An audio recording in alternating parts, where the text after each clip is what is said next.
Troisième et dernière partie de l'Africa Newsroom. Nos invités sont toujours en place. Bara Ndiaye et Roger Ngama. Zoom à présent sur la lutte contre l'apatridie en Côte d'Ivoire.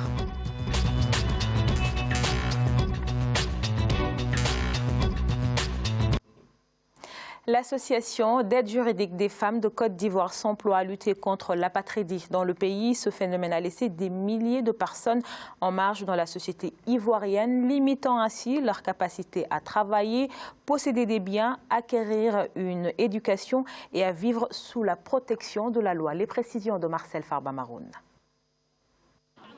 Une campagne contre l'apatride dans les communautés rurales ivoiriennes a été lancée par des spécialistes de l'association d'aide juridique des femmes de Côte d'Ivoire. Objectif, sensibiliser les habitants du village d'Oléo, situé dans le nord de la Côte d'Ivoire, quant à l'importance de disposer de papiers officiels, faisant d'eux des citoyens ivoiriens. On va les enregistrer, voilà, histoire de les identifier avec toutes les informations les concernant, le nom de leur père, leur mère, leur date de naissance approximative. En Côte d'Ivoire, plusieurs personnes issues du milieu rural ont tardivement compris les avantages de la citoyenneté et n'ont pas réussi à s'enregistrer ou à enregistrer leurs enfants. Sans papier, les descendants ne peuvent pas prouver leur droit à la citoyenneté ivoirienne. Conséquence, ces populations ne sauraient profiter de la loi, du droit à l'enseignement supérieur, d'une chance d'obtenir un emploi formel ou du droit de posséder des biens. J'ai peur, je n'ai jamais eu mes papiers. Où devrais-je me rendre? Regardez-moi, je suis un vieil homme. Essayer de courir pour mettre mes documents en ordre serait difficile pour moi. Mais si je les avais, à mon âge, ce serait bien. Car alors mes enfants les auraient s'ils en avaient besoin.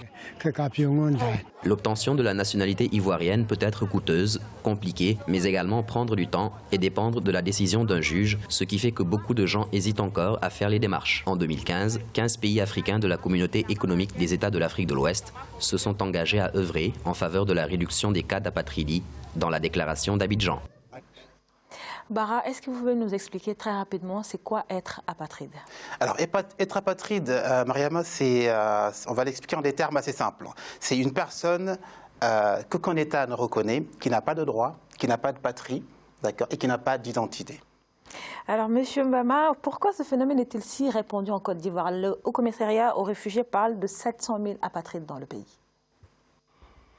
Je ne sais pas si c'est si répandu en Côte d'Ivoire. Il faut plutôt poser la question de savoir si ce n'est pas répandu en Afrique. C'est très répandu en Côte d'Ivoire, en Afrique, mais particulièrement en Côte d'Ivoire. Oui, mais moi j'étais en train de réfléchir et je me suis dit d'où vient cette situation d'apatride. Au fait, d'apatridie, pardon, ça vient d'ignorance, de l'ignorance des populations. Donc ils savent pas, ils connaissent pas leurs droits.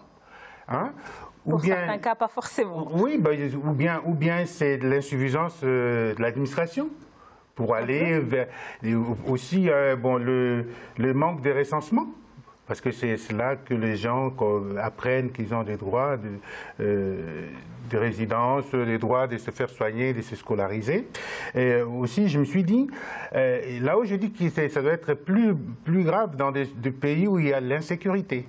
Parce que les populations, les personnes ne sont pas reconnues et ne savent pas à qui s'adresser, donc ils sont laissés en déshérence. Hein, on peut les considérer comme les apatrides aussi.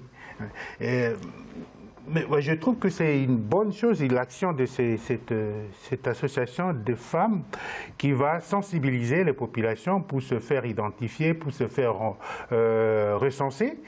Et ils font la médiation sociale pour dire aux gens quels sont leurs droits et quelles sont les voies qu'ils doivent suivre pour pouvoir bénéficier de leurs droits.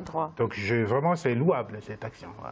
Merci, Monsieur Mbama. Alors, Bara, évidemment qu'il y a des conséquences quand on est apatride. Quels sont les défis auxquels sont confrontées ces personnes-là? Alors, juste avant de répondre à votre question, moi j'avais une observation par rapport à ce que M. Ngama vient de dire. Allez-y d'abord. En fait, c'est que pour moi, ils ont été recensés. Ils ont été recensés, la preuve, on a identifié 700 000 d'entre eux aujourd'hui. Et ils ont des droits, effectivement, et heureusement, ils ont des droits. Parce qu'il y a une convention des Nations Unies qui date de 1954. Cette convention-là leur permettait d'avoir des droits, c'est-à-dire de droit à toutes les nations où il y a des apatrides, de scolariser les enfants, de leur donner des papiers ou des documents pour la libre circulation, quelque part.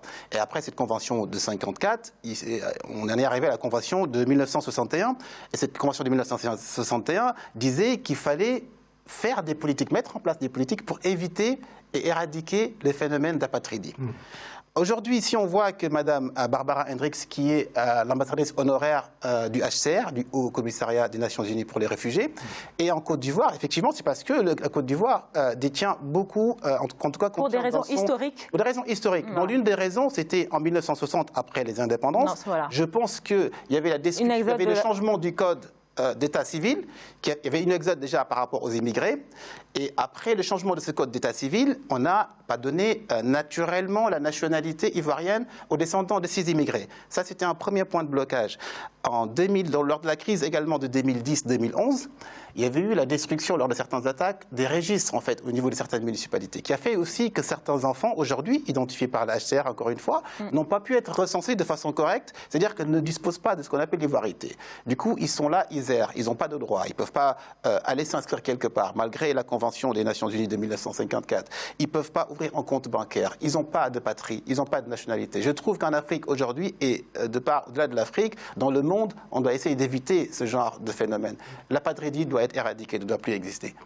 Alors, on va revenir sur l'autre question. Quels sont les vrais défis auxquels sont confrontées les personnes apatrides aujourd'hui? Les défis, c'est que quand on n'a pas de matricule, on va appeler ça de façon simple, on n'a pas de droit. C'est-à-dire que vous allez vous porter plainte. Oui, vous portez plainte par rapport à l'État, par rapport à une administration, par rapport à une personne, un policier qui vous a racketté. Mais vous, on va vous dire, vous êtes qui? Vous n'existez pas. Donc ça, c'est un gros défi. C'est-à-dire qu'il faut maintenant appliquer une des conventions, surtout la première de 1954, c'est des Nations Unies, qui dit qu'il faut leur attribuer, moyennant bien sûr une identité, des documents de circulation, scolariser les enfants en bas âge et puis leur donner droit à l'accès au logement. Il faut que ça s'applique parce que la Côte d'Ivoire est un pays quand même démocratique. Il y a des changements de président, de gouvernement. La Côte d'Ivoire est un pays, en tout cas, sécurisé actuellement. Et la Côte d'Ivoire est un pays qui adhère à l'ensemble des conventions en général des Nations Unies. Donc je pense que ça peut se faire dans des délais... Alors, Monsieur Maman, la Côte d'Ivoire, comme il l'a dit, a pris des mesures pour lutter contre ce phénomène, tout le monde le sait, mais leurs applications ne sont pas toujours effectives. Pourquoi? Ça fait partie comment on dit, des anomalies et de dysfonctionnement de nos institutions en Afrique. Donc, mais c'est aussi l'insuffisance parfois de moyens, l'insuffisance de personnel, l'insuffisance d'informations. Le fait que ce groupe de femmes puisse mener une telle opération avec l'appui de Barbara Hendricks, c'est ça? Exactement. Voilà, c'est plutôt une occasion pour sensibiliser et pour modifier un peu la situation, parce que c'est peut-être pas l'un des problèmes qui frappent les politiques dans nos pays, surtout en Côte d'Ivoire. Je crois qu'ils ont d'autres chats à fouetter. Donc c'est bien de tirer leur attention sur ce problème qui est crucial, parce que c'est un problème important pour ces populations qui n'ont ni ressources, des ressources peut-être, ils n'ont pas de protection, ils n'ont pas de droits et qui ignorent tout et qui ne savent pas à qui s'adresser pour bénéficier de leurs droits. Alors, moi, je pense que c'est juste un manque d'attention de la part de gouvernants et que peut-être cet événement pourrait réveiller leur attention pour pouvoir s'occuper de ce type de cas. Voilà. En Côte d'Ivoire et dans d'autres pays en Afrique aussi, hein, parce que je persiste à dire qu'il y a beaucoup d'autres pays qui sont dans le même cas. Je ne veux pas parler dans la région des Grands Lacs. On va parler de l'Afrique d'une manière générale. La région des Grands Lacs, où il y a une instabilité énorme et que les gens ont fait des migrations de part et d'autre des frontières entre la RDC, le Rwanda, le Burundi, l'Ouganda, le Soudan. Mais la plupart des gens qui sont là, ils sont pas identifiables. Ils se trouvent dans un pays où on ne les reconnaît pas. On ne les reconnaît pas et donc ils sont apatrides. Donc je pense que cette question qui est soulevée ne concerne pas que la Côte d'Ivoire et dans ces pays. Donc c'est le sujet qui concerne la Côte d'Ivoire, mais nous on parle d'une manière générale de toute l'Afrique. De toute l'Afrique, oui. Voilà, exactement. Et il faut, le moment venu, poser la question aussi dans la région des Grands Lacs. Alors, les autres types d'apatrides que je rencontre, par exemple ici en France, c'est ces personnes qui n'ont plus de passeport. qui font leur demande de passeport dans leur... Ça, c'est un autre débat. Ah oui, voilà. Et puis, on leur donne pas leur passeport. Ils ont,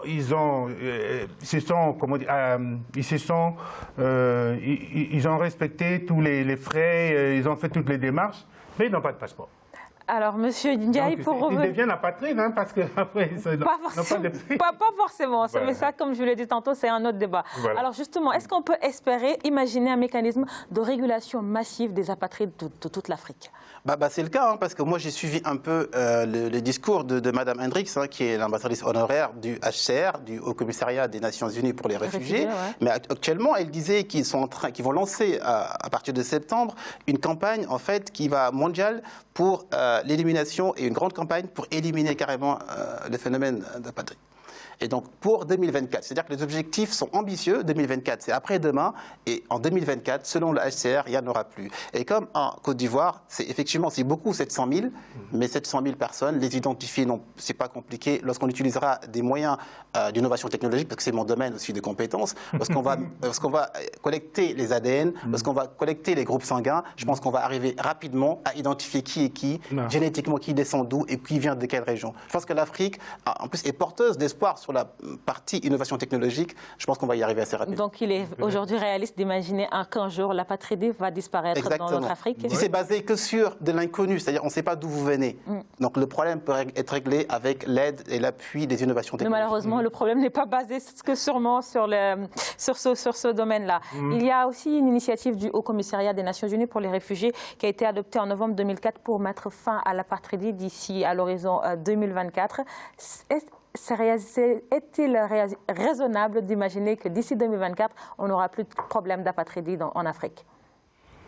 HCR, je pense que c'est une... Le Haut Commissariat des Nations Unies pour les réfugiés. Donc je pense que c'est une institution quand même respectable. Donc quand ils prétendent arriver à résoudre cette problématique dans ces délais, on peut leur faire confiance, mais en sachant que parfois il y a des petits décalages qui peuvent survenir. Mais si c'est un objectif qu'ils ont posé pour pouvoir éradiquer l'apatridie dans le monde, pourquoi pas? Ils ont les moyens, hein, ils ont les moyens de le faire. Donc on peut leur faire confiance. Voilà. Alors Bara, il y a 27 pays qui refusent aux femmes le droit de transmettre leur nationalité à leurs enfants dans des conditions d'égalité avec les hommes. Cette situation amène à transmettre l'apatridie de génération en génération quand même. Effectivement, on applique cette logique-là, mais je pense que heureusement qu'il y a des humains qui sont un peu plus sociales et sociables et qui mènent des politiques, on va dire, sociologiques assez intéressantes et de sensibilisation pour que ces 27 pays-là... Le Sénégal l'a enlevé il n'y a pas très longtemps. Exactement, l'enlève et suivre l'exemple du Sénégal, hein, qui est mon pays d'origine. Et du coup, suivez l'exemple du Sénégal, enlevez en fait cette restriction parce que effectivement, ça peut mener à l'apatridie et ça peut être un désastre pour des humains parce que naturellement, nous sommes identifiés quand on rentre dans une institution, nous sommes identifiés quand on va voir le médecin pour des soins et quand une personne ne peut même pas aller faire des soins parce qu'elle ne dispose d'aucun historique sur le plan de la santé, ce n'est pas normal. En 2019, on ne devrait plus accepter en fait cette situation. Et à côté de cela, M. Bema, il y a aussi le phénomène des enfants abandonnés parce que dans pas mal de pays africains, la loi ne reconnaît pas la nationalité, ne donne pas la nationalité à un enfant retrouvé tout seul. Ok, ça c'est un problème difficile que je connais pas beaucoup. Moi, je connais le phénomène des enfants de la rue dans des pays en guerre et puis les enfants qui sont chassés par leurs parents. Ces enfants se retrouvent ailleurs ici. Oui, c'est un peu anormal quand même. C'est un peu anormal de... Bon, là, j'apprends, parce que normalement, quel que soit l'endroit, si on trouve un enfant abandonné, on essaye de le socialiser, de l'affecter quelque part, de le mettre quelque part, de le prendre en charge. On ne peut pas l'abandonner, on ne peut surtout pas le laisser sans, sans attache, sans identification. Si vraiment on ne trouve personne, on le donne à un. Par moi, ça c'est la culture bantou. Si on trouve un enfant qui ne connaît pas ses parents, on le donne à une famille. L'enfant va trouver une famille qui va l'élever, mais au niveau papier... Ah oui, on va faire le papier. Les papiers vont je ne pense pas que ça soit aussi simple comme vous le dites. Mais vous allez faire, vous passez au tribunal. Si, c'est simple. En ce qui concerne mon pays, je pense que c'est simple. Vous passez au tribunal. Ça se règle au tribunal. Et voilà. Et au tribunal, pour qu'on reconnaisse que cet enfant est maintenant pris en charge par cette famille ou bien par cette personne. Ben, en tout cas, je ne connais pas d'enfant abandonné comme ça, qui n'a pas de nationalité, sauf les enfants de la rue, hein, ça c'est autre chose. Mais des enfants abandonnés, on en trouve tous les jours. Oui, c'est vrai. Et Bara, justement, qu'est-ce que nos États peuvent mettre en place pour lutter contre ces types de problèmes? Écoutez, dans ce cas, tout à l'heure, dans le débat précédent, on parlait également de sécurité. C'est-à-dire que si on doit allouer la plupart ou la majeure partie du budget de l'État à la sécurité, bien sûr qu'il y aura d'autres secteurs qui vont en pâtir. Donc il faudra privilégier notamment l'éducation, et l'éducation dans sa branche sensibilisation pour pouvoir identifier très tôt les enfants qui ne vont pas à l'école, les enfants qui sont dans des villages reculés, et puis mettre en place des ONG, mais des ONG pas exclusivement étrangères. C'est-à-dire qu'il faut créer des associations nationales, locales qui vont aller sillonner le pays pour compléter le travail. Parce que ça, la plupart du temps, c'est des ONG qui le font, exactement. Et du coup, les mairies, d'autre part, il faudra mieux les structurer, certaines mairies, dans les zones reculées. Parce que c'est là où il y a une défaillance de transmission de l'information par rapport aux naissances et par rapport aux déclarations des naissances. Parce que certaines de nos communes qui sont au niveau des frontières, dans certaines zones reculées, beaucoup d'enfants ne sont pas déclarés à temps, voire même pas déclarés. Et du coup, à terme, effectivement, le gouvernement peut se trouver dans une légitimité pour dire « je ne connais pas cet enfant », alors que cet enfant est bien né dans son territoire. Donc la sensibilisation, l'action sociale, beaucoup de politiques très fortes, en fait, sociales, et de santé publique, je pense que ça pourra résoudre. Je pense que je peux rebondir là. Je pense qu'il faut une politique forte de prise en charge de ces enfants. Il ne faut pas qu'un gouvernement accepte que les enfants traînent dans la rue, parce que c'est des causes de désordre, c'est des causes demain d'insécurité, c'est des causes de tensions et puis de criminalité. Donc ça, je pense que c'est un problème politique dont les gouvernants doivent s'occuper.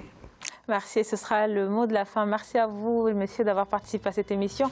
Merci, Bara Ndiaye. Je rappelle que vous êtes freelance consultant, chef de projet. Vous avez également lancé une nouvelle entreprise. Parlez-nous-en très rapidement. Alors, effectivement, j'ai lancé au niveau du Sénégal, dans un premier temps, la société AMS, Agence Multiservice Sénégalaise, qui permet, dans la politique du président Macky Sall, bien sûr, de mettre aussi un pied à l'édifice de ce projet-là, le plan Sénégal émergent. C'est-à-dire que cette plateforme permet aujourd'hui de recenser l'ensemble des professionnels, en tout cas la plupart du pays, bien structurés, les juristes, les professions manuelles, électriciens, plombiers, etc.